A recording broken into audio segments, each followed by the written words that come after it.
오늘은 마태복음 12장 첫 부분을 좀 함께 다루도록 하겠습니다. 우리 지난주 11장 마치면서 수고하고 무거운 짐진 자들아 다 내게로 오라. 내가 너희를 쉬게 하리라. 쉼으로 초대였어요. 그래서 오늘은 12장으로 넘어오면서 그 쉼은 어떤 정체성을 갖고 있는가? 도대체 예수님께서 말씀하시는 쉼은 어떤 내용을 담고 있는가에 대한 내용을 이제 어떤 발단된 사건을 통해서 예수님께서 우리에게 가르치고자 하는 거죠. 자, 우선 본문 1절을 좀 볼까요? 12장 1절. 그때에 예수께서 안식일에 밀밭 사이로 가실새 제자들이 시장하여 이삭을 잘라 먹었어요.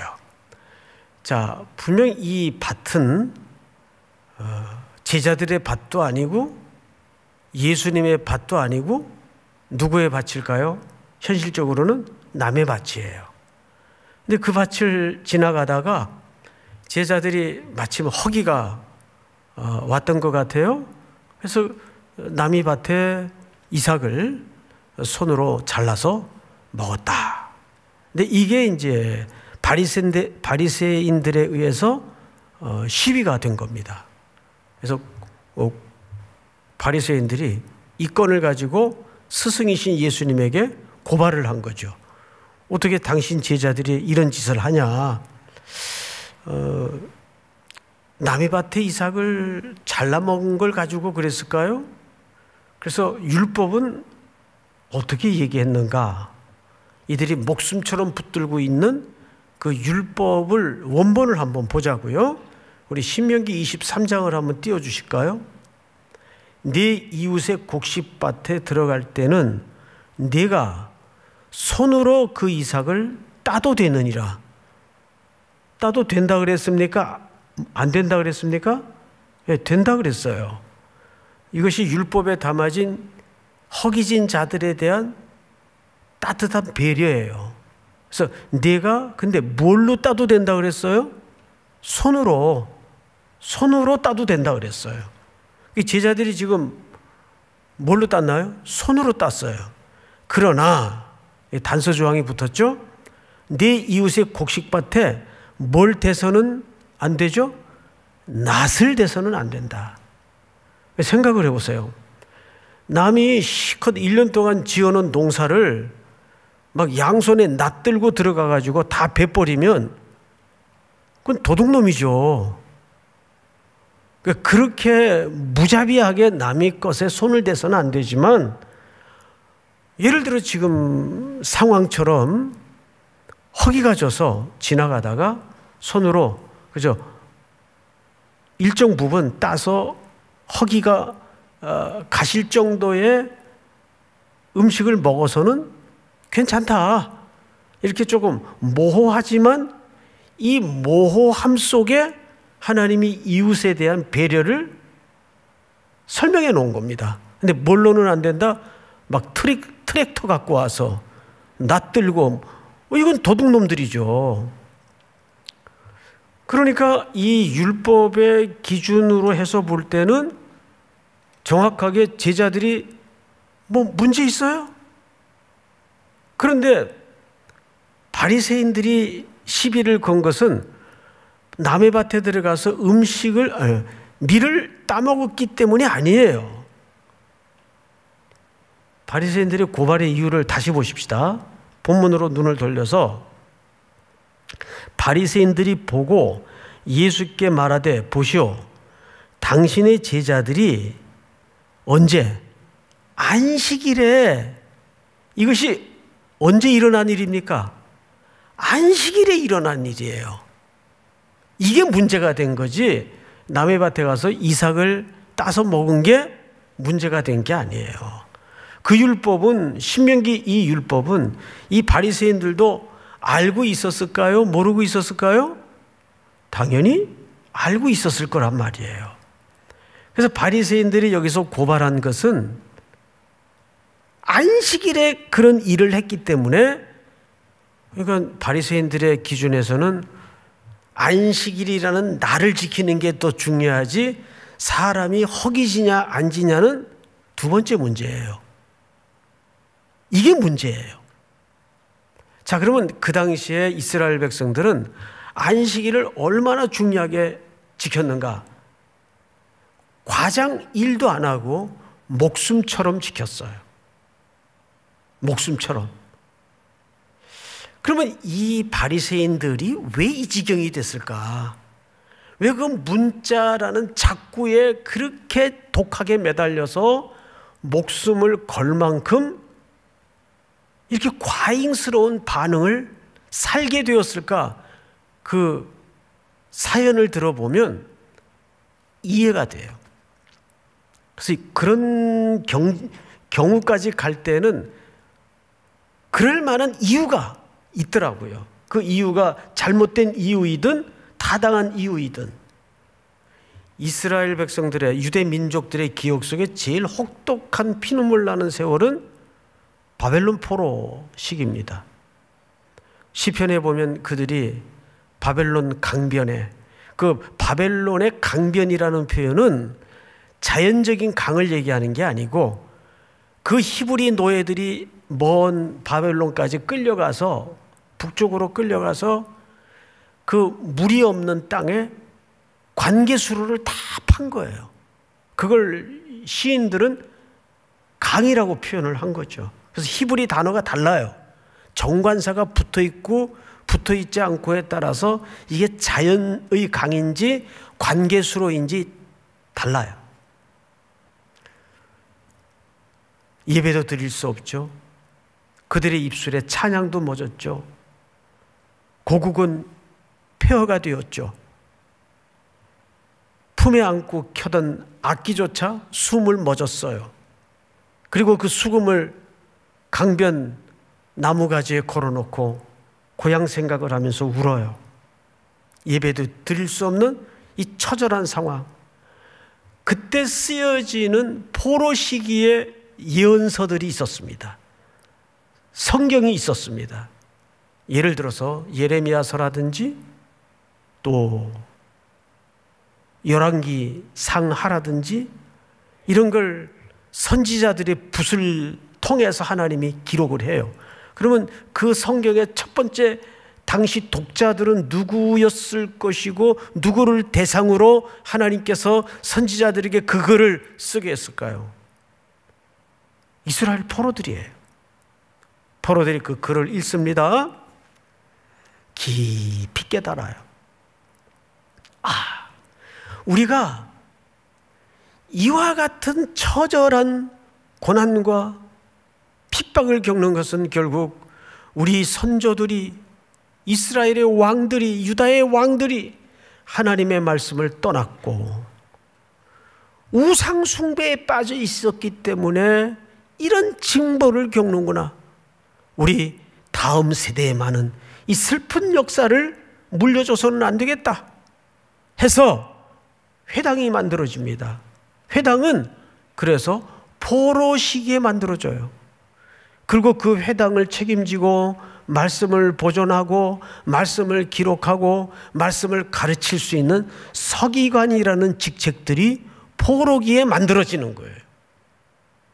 이것을 뭐라고 역사학자들은 미시나에 기록해 놨는가 하면 Great Synagogue Movement, 그러니까 회당 부흥 대운동이에요.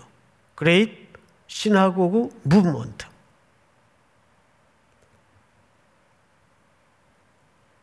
모국어도 잊어져가는 다음 세대마저 하나님의 말씀을 점점 떠나가고 있는 즈음에 우리 다음 세대에게만은 이 슬픈 그리고 고난의 역사를 되물림해서는 안 되겠다 해서 회당을 중심으로 한 말씀 대부흥운동을 일으키는 겁니다.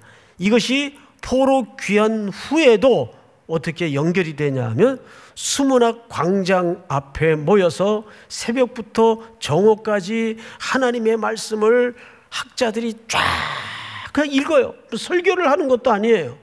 나뭇강단에 서서 하나님의 말씀을 읽는데 알아들을 만한 어린아이서부터 어른에 이르기까지 그것도 서서 들어요. 서서. 지금 여러분처럼 이렇게 편안히 앉아서 듣는 게 아니라 다 울어요. 말씀을 들으면서. 그것이 유명한 워럭에 있던 대부흥운동이에요. 수문 앞 광장의 대부흥운동이에요. 여러분, 그러면서 이것이 점점점 강화되고 심화되고 과열되고 과잉이 되다가 바리새인들이 등장을 하고 서기관들이 등장을 하면서 진리도록 진리 얘기하다가 그것이 그냥 이 모양이 된 거예요. 자꾸만 붙들었지 그 문자 안에 담아진 하나님의 진심과 하나님의 진의는 떠나버렸어요. 그런데 예수라는 허름한 청년이 나사렛에서 출현해서 그 허름한 무리들을 데리고 돌아다니면서 자꾸 안식일을 깨고 혁명적인 행동을 하는 거예요. 그 당시 기준으로 볼 때. 그래서 저들을 수상히 여긴 일단의 말씀에 열심을 가진 바리새인들이 예를 들면 수첩 들고 쫓아다니기 시작한 거예요. 쉽게 얘기하면. 그러다가 한날은 보니까 제자들이 밀밭 사이를 지나가다가 손으로 이삭을 따서 허기진 배를 채우는 겁니다. 이건 문제가 아닌데 그 일을 언제 했기 때문에 문제가 됐다고요? 안식일에 했기 때문에. 이건 있을 수가 없는 행동들입니다. 그래서 오늘 2절에 보니까 바리새인들이 보고 예수께 말하되 보시오, 당신의 제자들이 안식일에 하지 못할 일을 하나이다. 이렇게 된 거예요. 여러분, 이제 여기에 예수님이 이 제자들을 위해서뿐만 아니라 후대의 제자 그룹 속에 들어올 이 땅의 교회들, 성도들을 위해서 매우 중요한 성경 한 스토리를 인용을 합니다. 그것이 다윗의 이야기예요. 사무엘상 21장이 원본인데, 자, 우선 예수님의 말씀을 좀 들어보십시다. 3절 우리 한번 같이 읽어보십시다. 여러분들 시작. 예수께서 이르시되 다윗이 자기와 그 함께한 자들이 시장할 때에 한 일을 잃지 못하였느냐. 네, 바리새인들이 고소를 하니까 예수님이 이보시오, 당신들은 다윗과 그 일행들이 한 일을 안 읽어봤습니까? 읽어봤을까요? 안 읽어봤을까요? 글자 수도 다 셀 수 있는 사람들인데 그걸 안 읽어볼 리가 없죠. 읽어봤죠. 예수님이 여기서 물었던 진의는 그 내용을 어떻게 이해했습니까? 그 말이에요. 그래서 우리가 원본을 좀 보십시다. 원본 21장을 한번 띄워주세요. 사무엘상. 예수님이 인용한 대목이 이 스토리입니다. 이 스토리를 읽기 전에 이 스토리의 배경은 이렇습니다. 이 당시 왕이 사울이에요. 사울은 이쯤에 거의 미추광이가 되어가던 때예요. 누구를 못 잡아먹어서, 정적 다윗을 못 잡아먹어서 수없이 살해의 위협을 가하고 다윗을 추적하던 때입니다. 다윗은 지금 도망길에 있었어요. 자, 그 맥락에서 보십시다. 다윗이 노브로 도망을 갔어요. 노브에 가서 제사장 아히멜렉에게 이르게 됩니다. 아히멜렉이 떨며, 자 여러분, 아히멜렉이 다윗을 보자마자 왜 떨었을까요? 지금 이 나라의 미치광이 왕이 가장 죽이려고 추적하던 다윗이 자기를 찾아왔으니까 혹 자기에게도 그 위험이 끼칠까 봐 무서웠던 거죠. 왜 하필 날 찾아왔을까? 떨며 다윗을 영접하여 그에게 이르되 어찌하여 네가 홀로 있고 함께하는 자가 아무도 없느냐? 그렇지 않습니까? 그래도 어쨌든 다윗이 꽤 지위가 있었던 지금 상황인데 그냥 맨몸으로 혼자 쑥 찾아 들어오니까 제사장이 이상했겠죠. 그래서 아니 당신은 어떻게 혼자 왔어? 무슨 일이요? 이 갑자기. 다윗이 3절에 가서 거짓말을 합니다. 3절. 2절입니다. 2절. 다윗이 제사장 아히멜렉에게 이제 대답을, 핑계를 대요. 아, 왕이 내게 일을 명령하고 이르시기를 내가 너를 보내는 것과 네게 명령한 일은 아무것도 사람에게 알리지 말라 하시기로 내가 나의 소년들을 이러이러한 곳으로 오라고 말하였나이다. 이 무슨 얘기냐면, 아, 내가 지금 특수임무를 띠고 왕의 명령을 받아서 지금 홀로 그 임무를 수행 중에 있는데 이 일을 아무한테도 말하지 말라 그래서 혼자 왔습니다. 그래서 슬쩍 둘러대는 거예요. 자, 그 다음 3절을 볼까요? 다윗이 이어서 계속 얘기하죠. 이제 제사장에게 요구합니다. 당신의 수중에 무엇이 있나이까? 떡 5덩이나 무엇이나 있는 대로 내 손에 주소서 하니. 여기서는 다윗이 배가 고파서 찾아왔다는 표현이 없어요. 그런데 마태가 그 표현을 사용하죠. 예, 마태가. 그래서 아마 시장에서 찾아 들었던 것 같아요. 근데 뭘 구했죠? 제사장에게 혹 그 떡 5덩이나 아무거나 있으면 좀 주십시오. 이렇게 된 거예요. 하필 떡이 몇 덩이죠? 5덩이예요. 자, 이 맥락에서도 굉장히 중요한 의미가 있는데 오늘 그 부분을 설명하기엔 시간이 모자라니까 어쨌든 여기서 우리가 한 가지 깨달았던 것은 다윗은 5라는 숫자를 참 좋아한다. 예? 물맷돌 돌멩이도 몇 개 들고 나갔어요? 5개 들고 나갔어요. 자, 그 부분에서 나중에 또 설명할 기회가 있을 거예요. 그러자 4절에 제사장이 다윗에게 대답하여 이르되 보통 떡은 내 수중에 없습니다. 일반 떡은 없다 그 말고 특별한 떡이 있나요? 예, 특별한 떡이 있죠. 어떤 떡이 특별한 떡인가 하면 안식일 날 진설하는 진설병이라고 있어요. 그 떡을 보통 거룩한 떡 진설병이라고 얘기합니다. 볼까요? 거룩한 떡은 있나이다. 그 소년들이 여자를 가까이만 하지 아니하였으면 주리라 하시는지라. 이게 무슨 얘기냐 하면 그 떡을 먹을 자격이 있는 자는 일정 신분상 거룩한 상태이어야 그 떡을 먹을 수가 있어요. 다음 절 다 같이 한번 읽어볼까요? 시작. 다윗이 제사장에게 대답하여 이르되 우리가 참으로 3일 동안이나 여자를 가까이 하지 아니하였나이다. 내가 떠난 길이 보통 여행이라도 소년들의 그릇이 성결하겠거든 하물며 오늘 그들의 그릇이 성결하지 아니하겠나이까 하매. 그 다윗이 우린 3일 동안 여인과 가까이 한 적이 없습니다.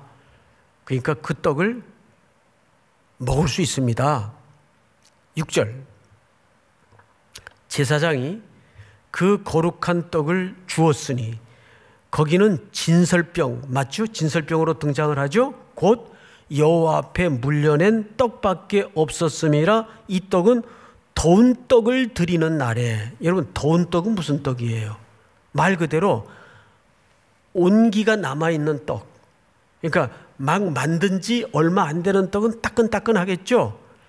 그러니까 안식일 날 떡을 드릴 때 이 떡은 그렇게 막 방금 구운 떡을 드리도록 돼 있어요. 드리는 날에 물려낸 것이더라. 이 무슨 얘기냐면 안식일 날 예배가 끝나고 난 다음에 그 떡은 물려냅니다. 그러면 그 떡은 누구만 먹도록 돼 있는 거 아니? 레위기 24장에 보면 한번 띄워주세요. 안식일마다 이 떡을 여호와 앞에 항상 진설할지니 이는 이스라엘 자손을 위한 것이요 영원한 언약이니라. 9절 중요합니다. 다 같이 시작. 이 떡은 아론과 그의 자손에게 돌리고 그들은 그것을 거룩한 곳에서 먹을지니 이는 여호와의 화제 중 그에게 돌리는 것으로서 지극히 거룩함이니라. 이는 영원한 규례니라. 예, 9절을 그대로 좀 두십시오. 이 떡은 누가 먹도록 되어 있는가 하면 아론과 그의 자손들에게 돌리고 무슨 얘기예요? 제사장만 먹는 떡이에요. 이 떡은, 거룩한 떡은, 안식일날 진설된 진설병은 아무나 함부로 먹을 수 있는 게 아니고 제사장만 먹을 수 있는 떡이에요. 뭘로 알 수 있죠? 아론과 그의 자손에게 돌리고 그랬어요. 아론과 그의 자손들은 제사장 직분을 맡은 혈통들입니다. 그리고 그것을 어디서 먹을지니? 거룩한 곳에서 먹을지니. 거룩한 곳은 성소 안을 얘기합니다. 그 밖에 막 돌아다니면서 먹는 떡이 아니에요. 자, 그러면 세 개의 고리가 모아져요. 잘 생각해 보세요. 자, 여기까지만 머리를 조금 더 쓰시면 이제 오늘 복잡한 얘기는 다 끝나요. 첫째, 이 떡을 무슨 떡이라고 했죠? 거룩한 떡이라고 했어요. 이 떡은 나중에 오실 예수 그리스도의 보리떡으로 오신 그리스도를 상징합니다. 거룩한 떡. 그 다음에 어느 날, 거룩한 날, 안식일 날을 얘기하는 거예요. 그러면 안식일의 주인은 누굽니까? 실체는 누굽니까? 이것도 그리스도를 예표하는 날이에요. 그 다음에 어디에서?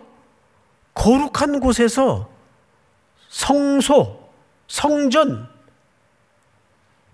그러니까 거룩한 곳에서 거룩한 떡을 거룩한 날, 거룩한 자만 먹도록 돼 있어요.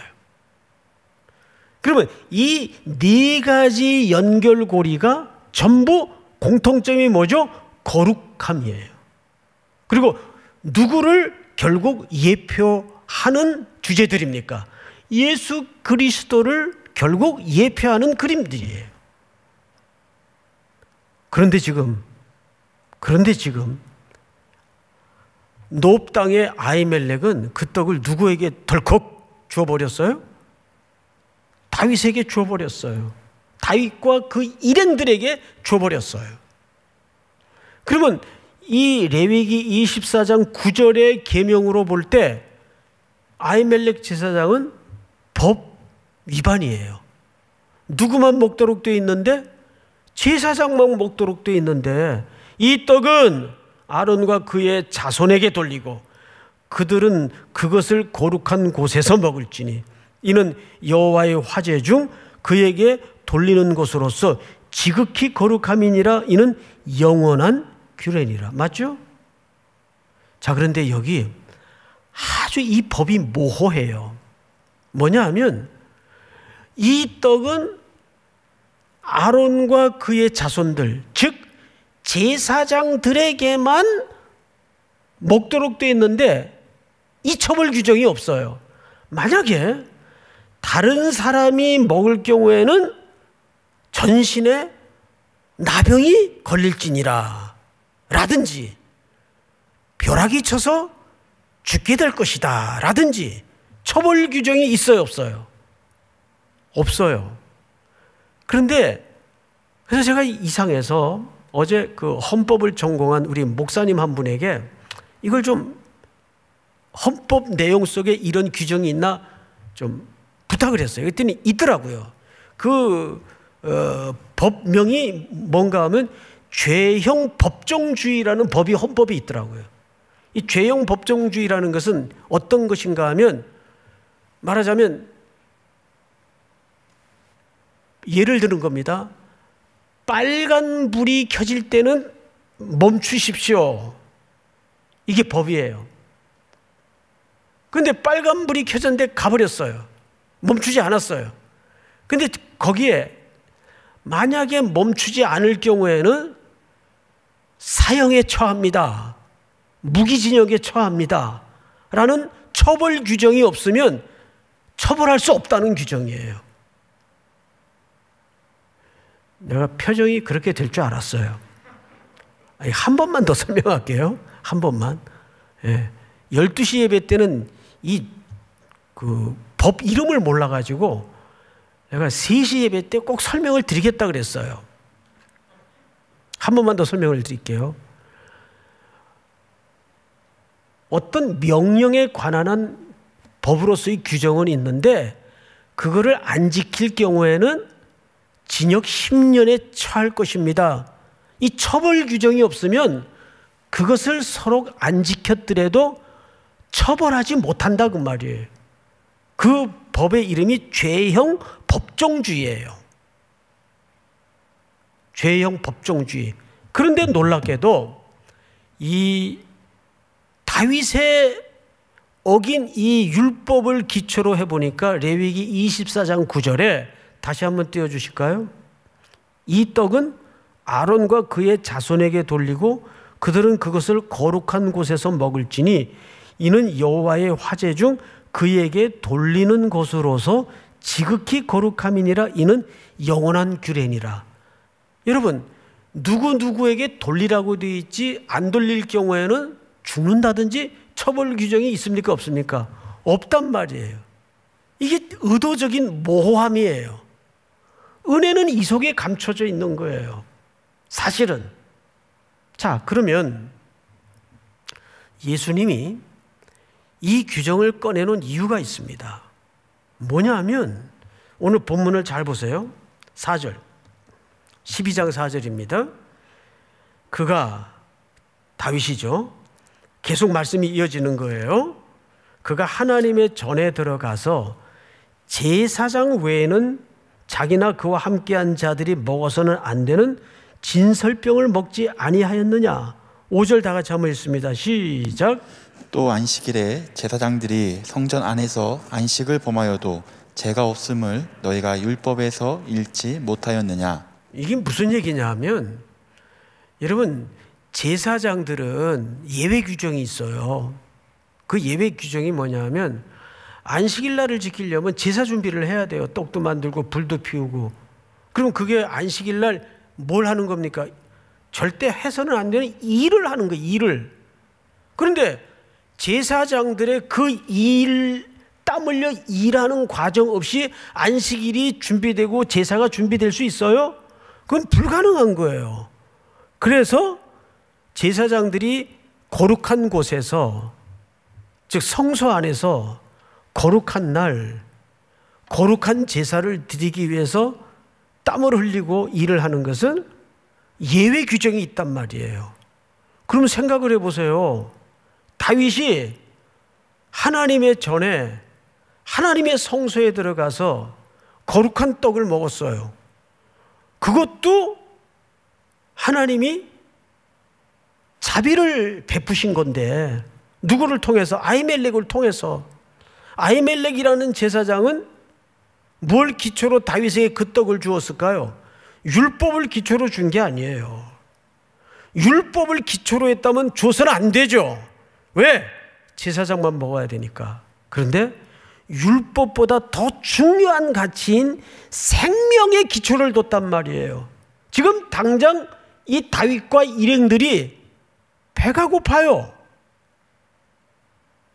먹을 게 없어요. 그러니까 그 아히멜렉이라는 놉당의 제사장은 율법을 기초로 떡을 준 것이 아니라, 율법을 기초로 거룩한 떡을 준 것이 아니라 자비와 인애와 사랑을 기초로 그 떡을 준 거라고요. 그런데 지금 제자들은 누구랑 같이 있어요? 율법의 주인이시오, 완성자이시오, 율법의 최종 해석자이시오, 안식일의 주인이시오, 거룩한 떡이시오, 거룩한 성전의 실체이신 예수 그리스도와 같이 있는 제자들이야 하물며 그 뜻이에요. 지금 제자들은 그리스도 안에 있잖아요. 누구도, 우리도 그리스도 안에 있잖아요. 자, 6절을 볼까요? 내가 너희에게 이르노니 성전보다 더 큰 이가 여기 있느니라. 자신을 가리키는 거예요. 왜 예수님이 성전보다 더 클까요? 여기 크다는 말은 부피 개념이 아니에요. 부피 개념을 설명하는 것이 아니라 성전, 안식일, 거룩한 떡이 전부 모형이었단 말이에요. 누가 오시기로 한 예수 그리스도께서 오셔야 됨을 설명하기 위한 하나의 모형이었어요. 그런데 그 모형이 더 중요합니까? 실체가 더 중요한 겁니까? 실체가 더 중요한 거죠. 그 이야기를 내가 성전보다 큰 사람이다. 그러니까 내가 실체다 그 말이에요. 지금 제자들은 모형 안에 있는 것이 아니라 예수 그리스도라는 실체 안에 누림을 경험하고 있단 말이에요. 누구도, 지금 여러분들도. 그렇다면 이 안식일이라는 규제가, 율법이 우리를 주장할 수 있어요, 없어요? 주장할 수 없다고요. 율법의 규례들이 우리를 주장할 수 없다고요. 그러면서 7절을 보세요. 이게 실질적인 오늘 결론입니다. 우리 전체가 한번, 우리 모니터로 예배하는 분들도 큰 소리로 다 같이 시작. 나는 자비를 원하고 제사를 원하지 아니하노라 하신 뜻을 너희가 알았더라면 무죄한 자를 정죄하지 아니하였으리라. 어마어마한 이야기를 결론으로 말씀하시는 거예요. 예수님이 결국 그 안식일 속에 수고하고 무거운 짐진 자들아 다 내게로 오라. 내가 너희를 쉬게 하리라. 나는 마음이 온유하고 겸손하니 내게로 와서 나의 멍에를 메고 내게 배우라 그랬어요. 이것이 지난주 초대의 폼이었다면 어떤 쉼을 준다는 얘기일까요? 자비. 나는 자비를 원하고 제사를 원치 않는다. 제사라는 것은 드리고 나면 내년에 또 드려야 돼요. 구약의 제사는 내년에 드리고 나면 그 다음에 또 드려야 돼요. 그랬던 제사는 전부 오리라 약속한 누구를 지향하고 있었던 액션이었습니까? 그렇게 반복되는, 거듭되는 제사를 통해서 인류는 영원히 이 제사가 필요 없는 메시아 예수 그리스도가 오셔야만이 인류에겐 참된 안식과 쉼이 가능하다. 그래서 히브리서에 예수님은 영원히 단번에 십자가의 제물이 되셔서 거기에 우리의 죄를 없는 걸로 하시는 것이 아니라 대가를 지불하시고 자기의 죽음으로 십자가의 대가를 지불하시고 우리를 동이 서에서 먼 것처럼 죄 없다 도말해 주시며 자기에게로 우리를 초대하시는 거예요. 그러면서 예수님이 오늘 여기서 내린 결론이 뭐냐면 나는 자비를 원한다. 인애를 원하고 사랑을 원하는 거지 제사를 원하는 것이 아니다. 이제 이 속에 담아진 진의가 뭘까요? 오늘날 이 바리새인들은 논리적이고 똑똑하고 거듭되는 반복된 경건 생활을 통해서 점점점 자기의 의만 견고히 쌓아가는 실질적인 바벨탑을 쌓는 인생을 살았던 겁니다. 오늘날 교회 안에 많은 이런 바리새인들이 말씀을 근거로 사람을 정죄하고 죄인 만들고 공격하고 하는 일들이 얼마나 많습니까? 우린 두 가지 삶의 원칙을 영원히 붙들어야 돼요. 첫째는 내 인생길에 수없이 밀려오고 부닥쳐오는 어떠한 쓰나미 같은 인생사 앞에 우리는 첫째, 그 순간에도 내가 생명을 살리는데 결정적인 자리에 서 있는가. 그리고 두 번째는 나는 어떤 경우 앞에서도 그분의 자비만이 내가 구원의 이유라는 것을, 사는 이유라는 것을 고백할 수 있는가. 여러분, 다윗은 승승장구하던 인물이었어요. 그런데 그의 인생의 최고의 절정기에 한 여인에게 몹쓸 짓을 저지름으로써 나단 선지자의 지적 앞에 악소리도 내지 못하고 무너집니다. 그러면서 그가 토해내듯 피를 토하듯 고백했던 시어 중에 하나가 내가 죄악 중에 출생하였으며 모태에서부터 내가 죄인이었다는 고백을 해요. 나를 정하게 하사 내 영을 새롭게 하소서. 우슬초로 나를 정결하게 하소서. 그러면서 그가 그 시호를 통해서 바라본 결론이 인간 안에는 의가 없구나.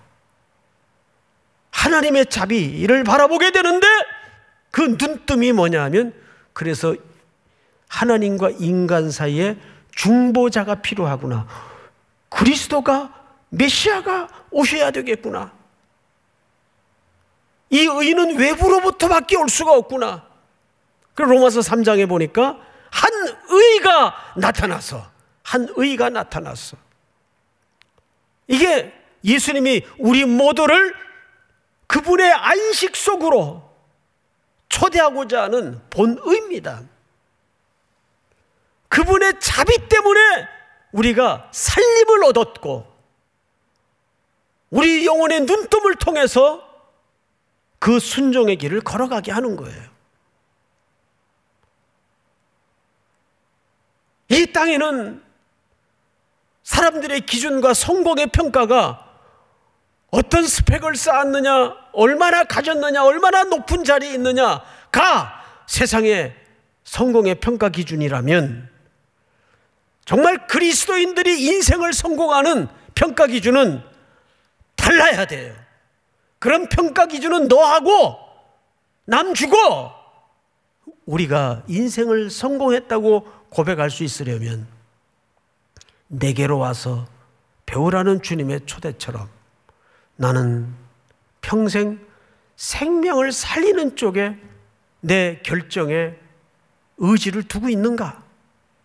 또 하나는 나는 내 존재의 근거가 예수 그리스도께서 내 죄를 위해서 죽으신 그 십자가에 내 인생의 근거가 꼽혀 있는가? 이 두 가지를 정확하게 답할 수 없으면 그건 성공한 인생이 아니에요.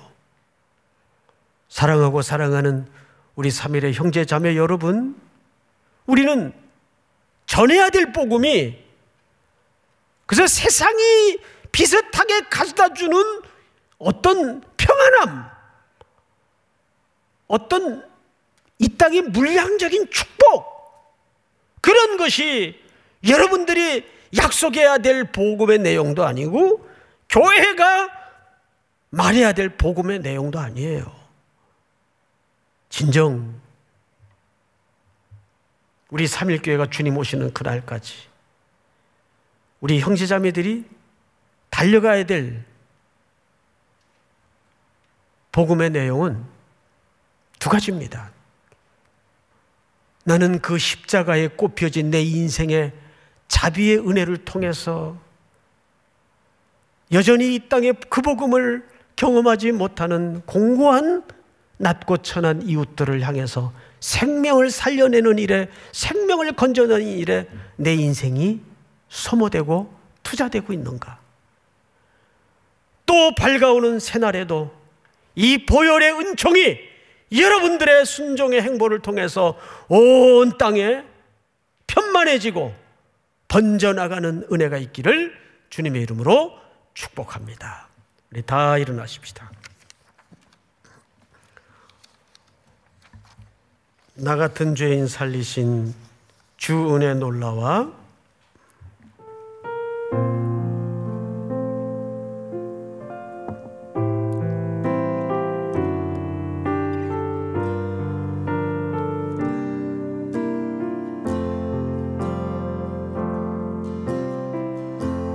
같은 죄인 살리신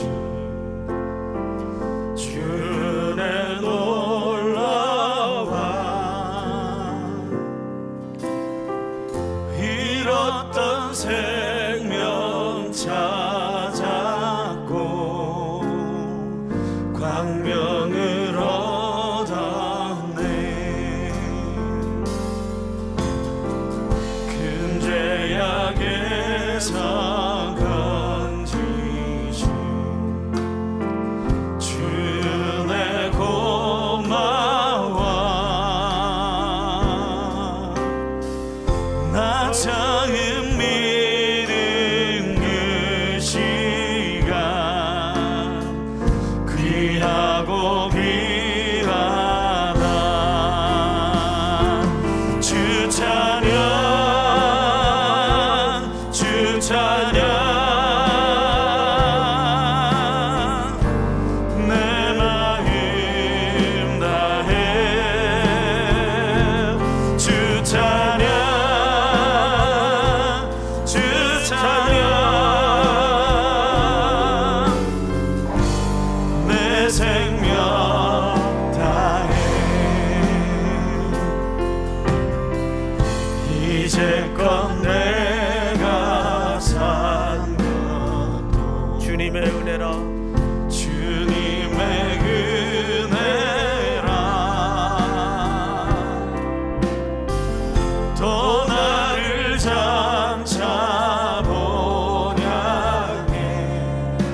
해처럼 밝게 살면서 해처럼 밝게 살면서 주 찬양하리라. 주 찬양 주 찬양 내 마음 다해. 주 찬양 주 찬양 내 생명 다해. 주 찬양 주 찬양 주 찬양 내 마음 다해.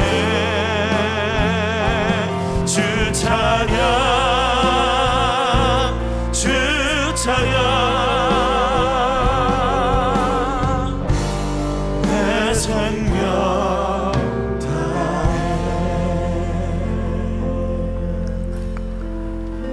나는 인자를 원하고 제사를 원치 않는다는 주님의 선언 속에 우리가 소명되어 있음을 진심으로 감사를 드립니다.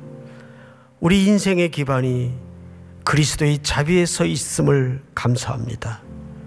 이제는 우리의 가는 길이 생명을 살려낸 일에만 본업을 삼게 하시고 이 귀한 찬양의 고백이 어떤 길 속에 걸어갈지라도 주님을 향하여 우리 입술에 식어짐이 없도록 함께하여 주시옵소서.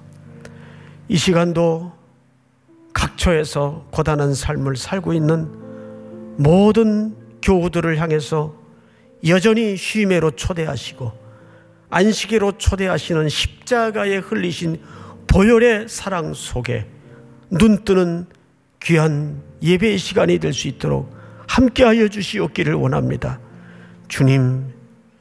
주님께서 흘리신 보혈의 공로가 내가 사는 이유이며 걸어갈 목적지임을 기억하여 한 걸음 한 걸음 좌로나 우로 치우치지 말고 주님의 부름 앞에 주님이 걸어가신 그 길을 흥겨운 즐거움으로 깊이 순종하여 노래하며 걸어갈 수 있도록 용기와 담력과 은혜를 자비를 새롭게 하여 주시옵소서. 지금은 우리 구주 예수 그리스도의 은혜와 하나님 아버지의 사랑과 성령님의 교통하심이 머리 숙여 경배를 드리는 모든 3일의 성도들, 해외 군에 출타 있는 가족들, 복중의 생명까지 영원토록 함께 있을지어다. 아멘.